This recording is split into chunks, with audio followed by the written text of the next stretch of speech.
नमः सिद्धेभ्यः। नमो अरिहन्ताणं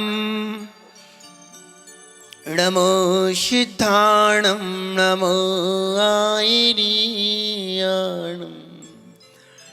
नमो वज्रायाणं नमो लोये सवसाहुणम्। एष शुराशुर्मणुसिन्धबन्दितं धोदेघाधिकं मलम् प्रणमामि वड्यमाणं तित्थं धम्मस्य कर्तारम् तित्थं धम्मस्य कर्तारम्। पंच परमेष्टि भगवान की, 24 तीर्थंकर भगवान की, देवादिखजराट श्री ऋषभ देव स्वामी की, देवादिखजराट श्री नेमिनांग भगवान की, अंतिम तीर्थ शासनायक प्रभु महावीर स्वामी की, पंच कल्याणक महामहोत्सव की, परम पूज्य मुनि कुंजर आचार्य भगवान श्री आदि सागर जी, महावीर कीर्ति जी, विमल सागर सन्मति सागर जी गुरु महाराज के, परम पूज्य वर्तमान के वर्धमान अध्यात्म सरोवर के राजहंस आचार्य भगवान श्री सुनील सागर जी गुरुदेव की उपस्थित धर्म स्नेही प्यारे प्यारे भव्यात्माओं,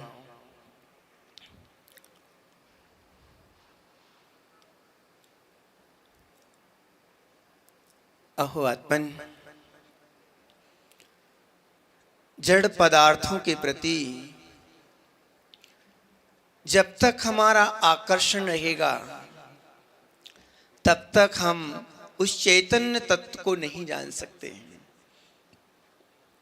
जड़ की दृष्टि हमें जड़ता रूप बना देती है, हमारी सोच भी वैसी ही बन जाती है।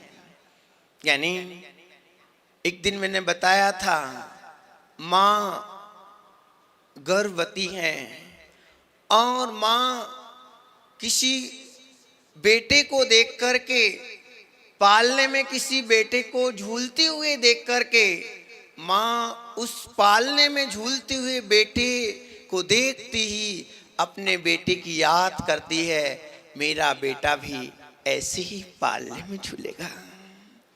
फिर थोड़ी और चलती है, फिर देखती है कहीं किसी और का बेटा कीड़ा करता है, खेलता मिलता है, तो माँ सोचती है मेरा बेटा भी ऐसा ही खेलेगा, जब मेरा बेटा बालक होगा, बड़ा होगा तो ऐसे ही खेलेगा।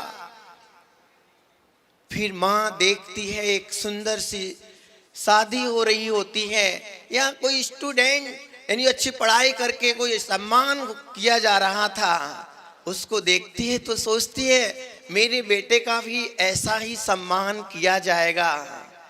यानी जो भी वो देख रही है वो सब अपने गर्भ में पलने वाले बेटे के ऊपर घटित करती जा रही है। देख रही है कि सामने वाले किसी बेटे की शादी हो रही, तो माँ चिंतन करती कि मेरा बेटा भी ऐसी ही शादी, इससे भी अच्छी शादी कराएंगे। ओ हो ज्ञानी, माँ गर्भवती है, गर्भ में बेटा पल रहा है, बेटा जब गर्भ में है तो माँ दूसरे की क्रियाओं को देख करके सारी घटनाओं को अपने बेटे पर लागू करती है, मेरा बेटा भी ऐसा ही बनेगा। यानी तुम्हारे अंदर भी एक चेतन रूपी देव गर्भ में आया है।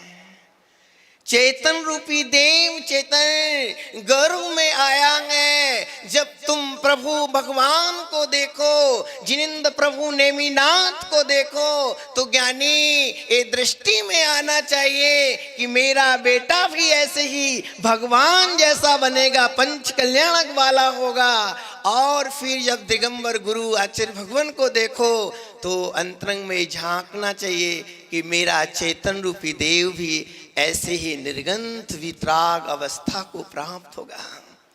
चैतन्य, हम जब कोई पदार्थ को देखें तो अरहंत भगवान को देखो, तो ज्ञानी यही दृष्टि में लाओ।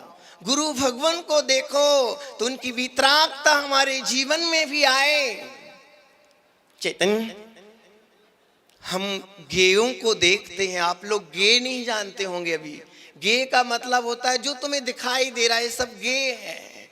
ज्ञानी अरहंत भगवान को तुम गे बनाओगे तो हम अरहंत की दिशा में बढ़ेंगे, यानी अरहंत अवस्था की प्राप्ति होगी। जिस भी दृश्य को तुम गे बनाओगे, यानी भगवान को यदि तुम देखोगे, गुरु भगवान को यदि देखोगे, तो उन जैसे बनने के भाव हमारे मन में आएंगे। आपने कभी इन आंखों से गंदे दृश्य देख लिए, फिर देखना आपका दिन कैसे जाता है। आपकी परिणति मलिन हो जाएगी। आपने कोई पिक्चर देख ली है ना, नित्र गान उसमें देख लिया है, तो आपकी आदतें उस रूप होने लगेंगी, परिणति वैसी बनने लगेगी।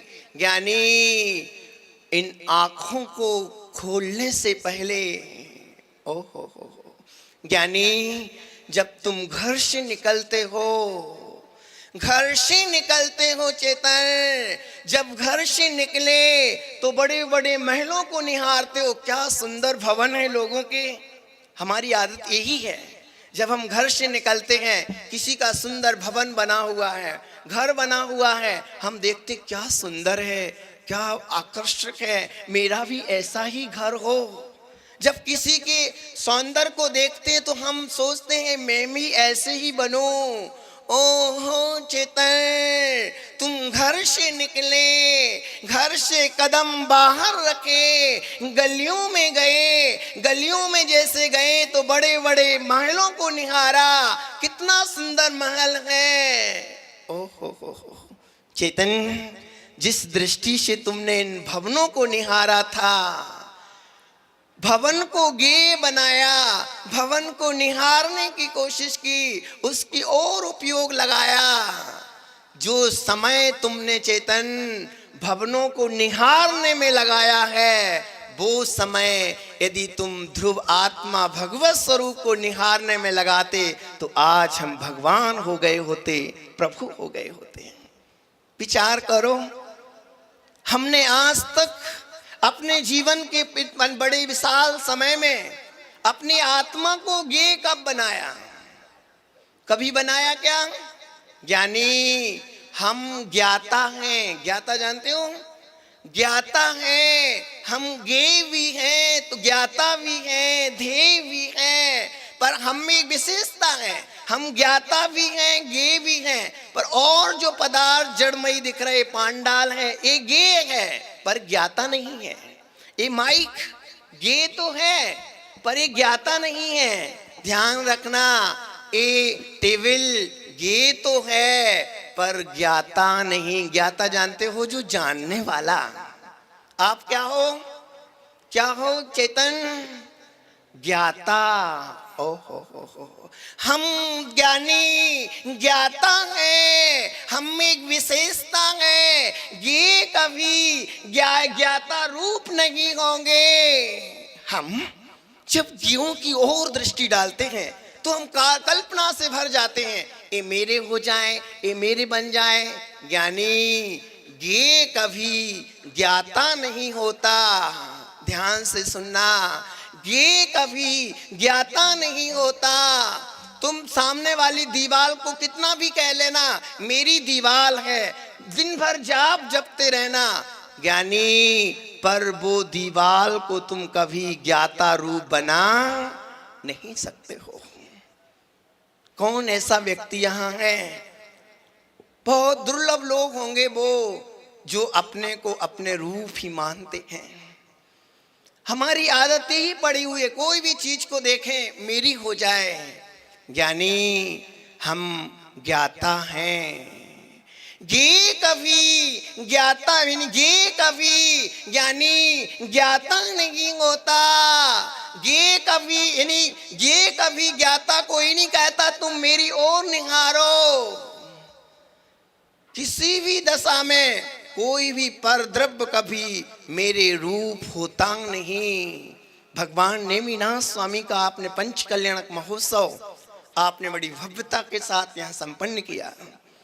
आपने इस बीच में कभी विचार किया ये जीवात्मा भगवत्ता को प्राप्त हुई तो इनके चिंतन क्या होंगे, इनकी सोच किस रूप होगी, इनकी परिणति क्या रही होगी, इनकी शैली क्या रही होगी जिससे प्रभु बन गए।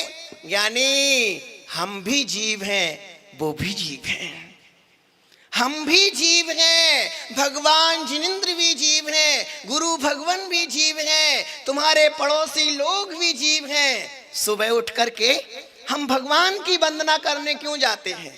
अरे भाई, सुबह सुबह भगवान की वंदना ना कर पाओ तो परिवार के सदस्यों की वंदना कर लो, वो भी तो जीव है ना। आप जैसी आत्मा है, पत्नी की आत्मा में भी चेतना है, वो भी सुख दुख का अनुभव करती है। आप अपने बेटे के दर्शन कर लो, बेटे के दर्शन ना सही तो दादा के दर्शन कर लो, पड़ोसी के दर्शन कर लो। इतनी दूर दूर तक मंदिर जाकर के पूजा करना, हजारों लाखों का द्रव्य समर्पित करना, ये क्या जरूरत है? किसी भी जीव को के दर्शन किए जा सकते हैं। ज्ञानी भगवान भी जीव हैं, आप भी जीव हैं, आप भी एक चैतन्य हैं, आपके परिवार के लोग भी जीव हैं। जीव दृष्टि से सभी समान हैं। चैतन्य भगवान ऐसे जीव हैं, एक नाली का पानी है और एक शुद्ध पानी है। दोनों पानी में कितना अंतर है? नाली का पानी आपके सामने है, लोटा भरा हुआ है, और शुद्ध बोरिंग से यानी कुएं से आया वो शुद्ध जल, बिल्कुल जमीन से निकला हुआ प्योर शुद्ध जल है। अब बताओ, शुद्ध जल को पियोगे तो आपको तृप्ति होगी कि नहीं? तृप्ति होगी, प्यास बुझेगी, आपको पानी के रियली स्वभाव की दशा का बोध होगा। पर आप नाली के पानी को पियोगे तो पानी के स्वभाव का बोध नहीं होगा। कभी खारा लगेगा तो कभी मलिन लगेगा। यानी पानी के असली स्वभाव को तुम उस गंदे पानी से नहीं जान सकते हो। ओहो चेतन भगवान जिनेंद्र, गुरु भगवान ज्ञानी वो शुद्ध पानी के समान हुआ करते हैं, और हम संसारी जीव नाली के पानी के सदृश हुआ करते हैं। हमारे पास कोई आए, सुनो ज्ञानी, अपने पास कोई आए तो हमें उसको क्या दे पाएंगे? कहीं राग भरा चेहरा रहेगा, कहीं विकारों की ओर दौड़ती हुई दृष्टि रहेगी, कहीं किसी को देख के मुस्कुराहट का भाव बना रहेगा, कहीं स्वार्थ से हम किसी की ओर नजर डालते मिलेंगे।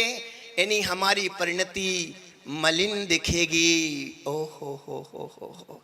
हमें कोई थोड़ा बंधन कर लेगा तो हम प्रसन्न हो जाएंगे, और कोई निंदा कर देगा तो हम खेद खिन्न हो जाएंगे।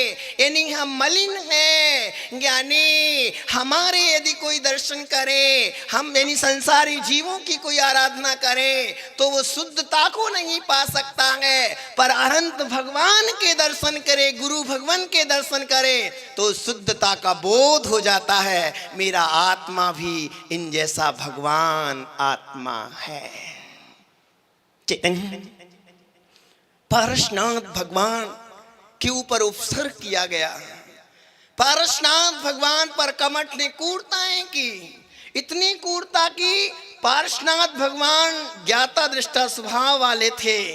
यानी पारसनाथ भगवान कहते रहे, हे कमठ, तुम क्रोध करने के लिए स्वतंत्र हो, तुम विकार करने के लिए स्वतंत्र हो। हे कमल, तुम क्रोध करने के लिए स्वतंत्र हो तो मैं क्षमा करने के लिए स्वतंत्र हूँ। भगवान में और संसारी जीवों में इतना ही अंतर होता है। भगवान सोच रहे हैं सामने वाला द्रव्य मेरा कुछ नहीं बिगाड़ सकता है। तुम विकार करने के लिए स्वतंत्र हो तो मैं वितराग भाव बनाने के लिए स्वतंत्र हूँ। कई लोग कहें कि सामने वाले ने विकार किया तो मुझे भी तो विकार ही करना चाहिए, सामने वाले ने गुस्सा की तो मुझे भी गुस्सा ही करना चाहिए। ऐसा नहीं चेतन, हम जैसा विचार करेंगे हम वैसे बनेंगे। हम स्वतंत्र अपने जीवन के लिए हैं और दूसरा द्रव्य अपने जीवन के लिए स्वतंत्र है। पारसनाथ भगवान पर तीव्र उपसर्ग किए गए, यानी कमठ अपनी क्रूरता को व्यक्त करता रहा, पर पारसनाथ अपने ध्रुव स्वभाव की दृष्टि बनाई तो कमठ की क्रूरता से वो प्रभावित नहीं हुए और प्रभु हो गए। हम भी भगवान बन सकते हैं, पर हम थोड़ी थोड़ी बातों से प्रभावित हो जाते हैं, साधनों से प्रभावित हो जाते हैं। हम इस रोने में ही रोते रहते हैं, हे भगवान मेरा कल्याण कैसे होगा, मेरे पास तो घर ही नहीं, सोना चांदी ही नहीं, गरीब है, परेशान है। ज्ञानी जिन धर्म में भगवान बनना जिसको है, उसको साधनों की आवश्यकता नहीं पड़ती, साधना की आवश्यकता पड़ती। नेमिनाथ भगवान ने आपके सामने चरितार्थ करके दिखा दिया, यानी केवल ज्ञान की प्राप्ति साधनों में नहीं, साधना से होती है। आप जिस दिन नेमिनाथ भगवान की बारात को देख रहे थे, वो दृश्य, सब कुछ वैभव उनके पास था, 56 करोड़ घराती जिनके पास थे, बड़ा अलाम लमसम वैभव, तीर्थंकर प्रकृति का भोग उनके पास था, पर ज्ञानी आत्म दृष्टि बनाने में ये सब कुछ सहायक नहीं था और छोड़ करके निर्गंथ दीक्षा ले ली। गिरनार के पर्वत पर बैठ करके उनने केवल ज्ञान को पा लिया, यानी भगवत्ता को प्राप्त कर लिया। हम भी क्यों ना उस भगवत्ता को प्राप्त करें, यानी उस भगवत्ता का पता हमें कौन बताए। आचार्य भगवान आपके साक्षात सामने विराजित हैं, जो अपने जीवन में उस परमात्मा स्वरूप की साधना में संलग्न रहते हैं।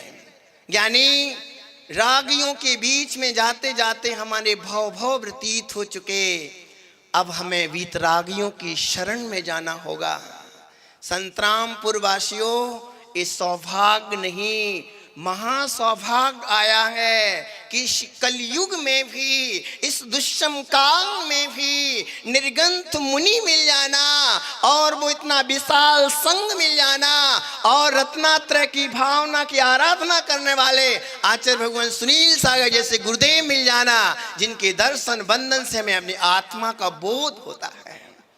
जब जब हम गुरु चरणों में आते हैं ज्ञानी, तो हमें यही बोध होता है, मेरा स्वरूप क्या है, मेरा काम क्या है, मुझे क्या करना चाहिए, मुझे किस रूप में रहना चाहिए। यानी हमें वो शुद्धात्म तत्व को पाने की कोशिश करनी है।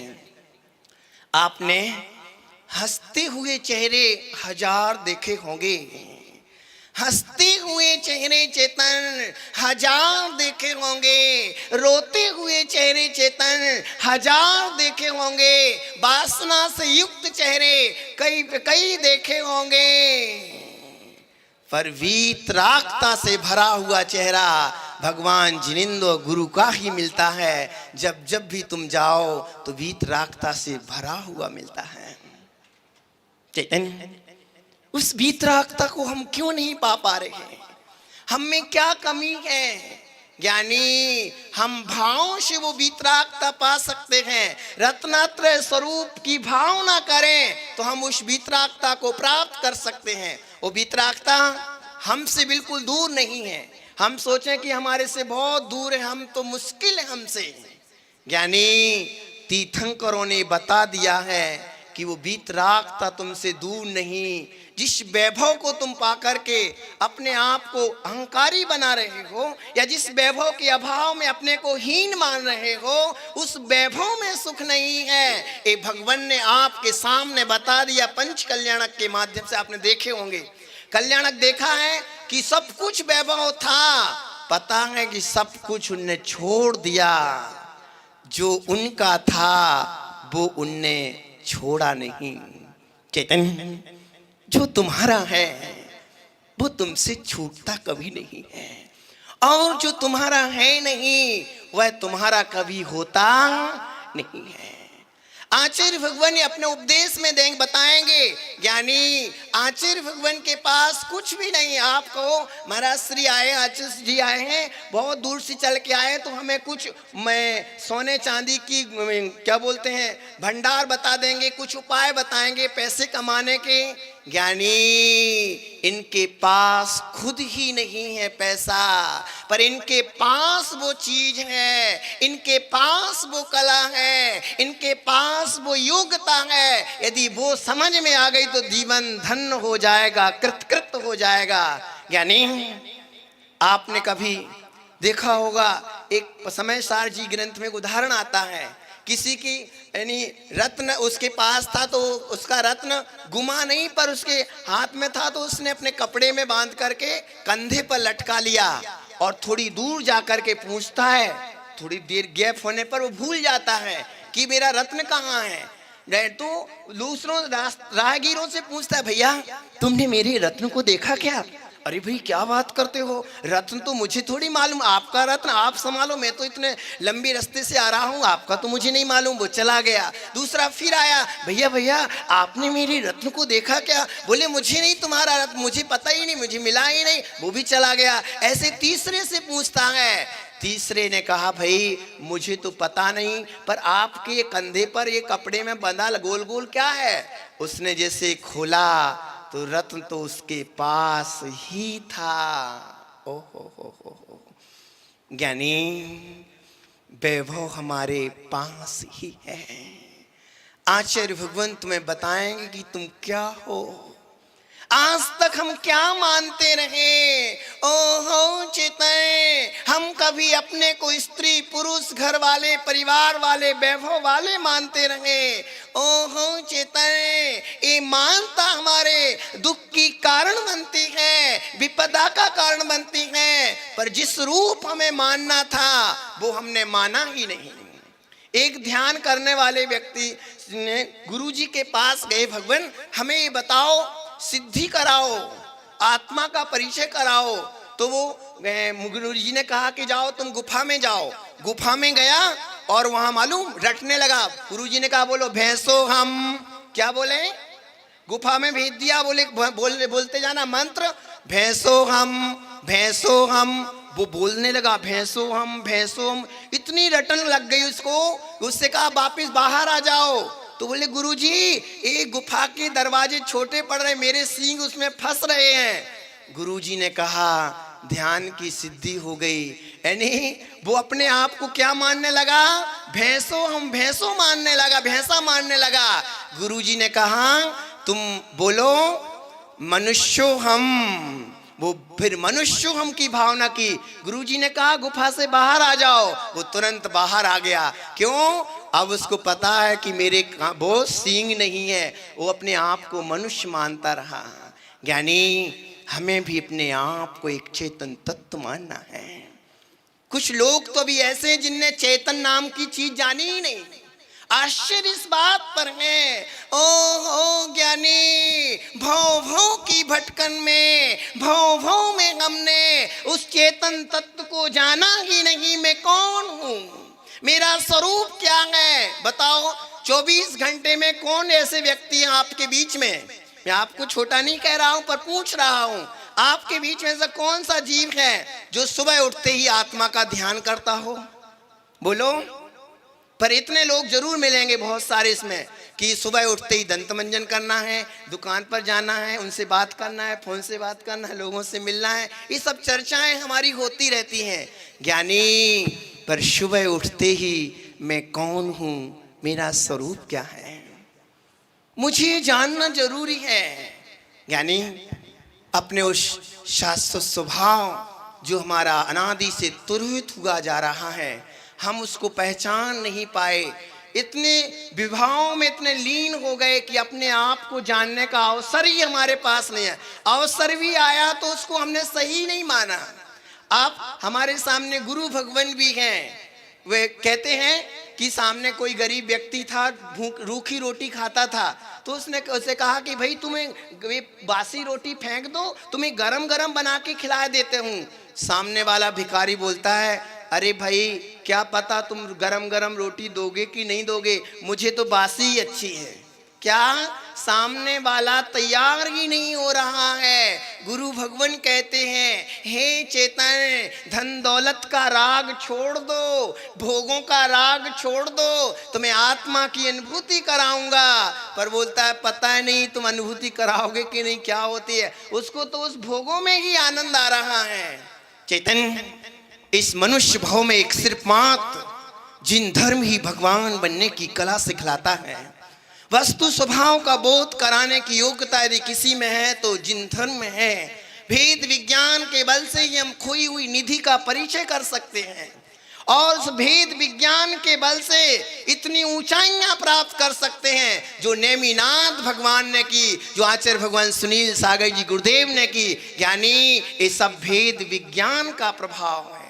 बड़ी बड़ी ऊंचाइयां तीर्थंकरों ने प्राप्त की। आप कभी कभी आश्चर्य करते होंगे, कभी ना दृश्य देखे थे कल्याणक के तो आश्चर्य करते हैं, नेमिनाथ भगवान के पास इतना वैभव कैसे, सौधर्मिन जिनका किंकर बना हुआ है, ऐसा वैभव कैसे मिला। यानी सिर्फ भेद विज्ञान के फल में इतना फल, यानी भेद विज्ञान की भावना का इतना विशाल फल होता है कि वो 3 लोक का पूज्य बन जाता है।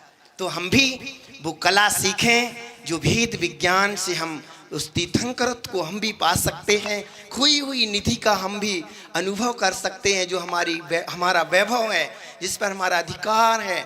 ऐसा वैभव आचार्य भगवान सुनील सागर जी गुरुदेव, जिनकी परिणति वैराग्यमय है, जो निरंतर आत्म भावना में डूबे रहते हैं। यानी इनके लिए कितना भी निछावर कर दो तो संसार का वैभव कम ही पड़ेगा। आपका सौभाग्य है कि पंच कल्याणक के लिए यहाँ आए और अभी 8 दिन अष्टानिका महापर्व में सिद्धों की नंदीश्वर द्वीप की वहाँ विराजमान भगवंतों की आराधना सिद्ध चक मंडल विधान के रूप में होने जा रही है। तो पूरे समाज के लिए, बच्चे बच्चे के लिए, छोटे से बड़े सभी के लिए, रिश्तेदारों के लिए बुला करके सिद्धों की आराधना का, गुरु चरणों में आराधना करने का आनंद अलग आता है। जब वो एक एक पंक्ति का भावार्थ बताएंगे, उसमें क्या भावना निहित है, उसका फल द्विगुणित होता है। ज्ञानियों, अपन सबका जीवन नशील बने, इन्हीं मंगल भावना के साथ सुनील सागर जी गुरुदेव की जय।